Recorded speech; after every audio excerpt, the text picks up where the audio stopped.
الله أكبر الله أكبر أشهد أن لا إله إلا الله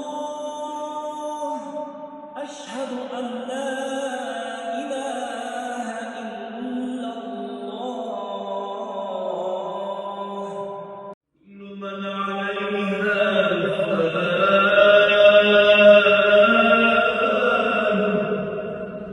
ويبقى وجه ربك ذو الجلال والإكرام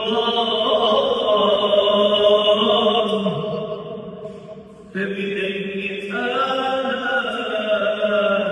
ربكما تكذبان. Muhteşem, mükemmel, maşallah. Har bir burchagida alohida ta'sirlandik.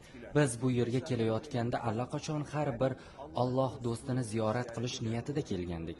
Biz bu yerga yurtimizdan chiqib bayramni o'zbek birodarlarimiz bilan birga nishonlash, ikki karra bayram qilish uchun keldik.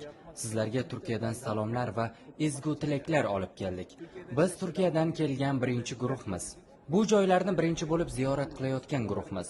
Shuning uchun bizni juda yaxshi kutib olib, hamma joylarni ko'rsatishdi. Qur'on zali juda ham ajoyib bo'libdi. Oyatlarning har biri harf go'yo tushib kelayotgandek tasvirlangan.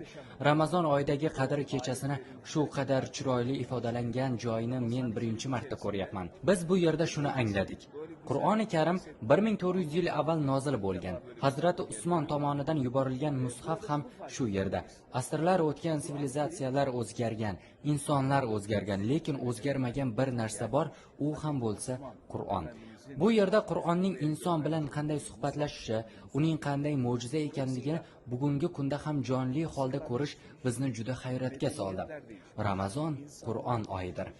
Ramazon Qur'on bilan uchrashish biz uchun aynan mana shu ma'noni anglatdi. Umrimiz Ramazon kabi bo'lishini istaymiz. Ammo Qur'oni Karimning o'sha davrda yozilgan nusxasini bu yerda shu qadar go'zal tarzda namoyish etishlari bizni juda ta'sirlantirdi. Mehnat qilgan, xizmat qilgan, sa'y-harakatlar qilgan barcha insonlardan Alloh rozi bo'lsin. Allah razı olsun.